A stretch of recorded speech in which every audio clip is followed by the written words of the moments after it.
YCP ప్రభుత్వంలో నాశనం చేసిన వ్యవస్థలను సీఎం చంద్రబాబు గాడిలో పెడుతున్నారని తిరుపతి జిల్లా టీడీపీ అధ్యక్షుడు నరసింహ యాదవ్ అన్నారు.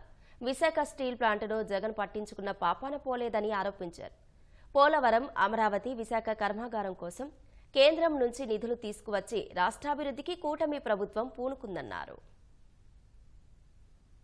తిరుపతిలో 6 మంది ఇక్కడ భక్తులు చనిపోతే అందరూ బాధపడ్డాము.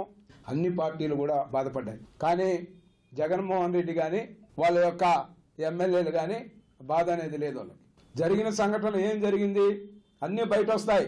వైసీపీ పార్టీకి చెందిన వ్యక్తి కొంతమంది అక్కడ బారులు తీరి 100 మంది పార్కులో ఉంటే మీ యొక్క కార్పొరేటర్ కొంతమందికి కౌంటర్లోకి వెళ్ళి టికెట్లు గుర్తించారనేది బయట వస్తూ ఉంది.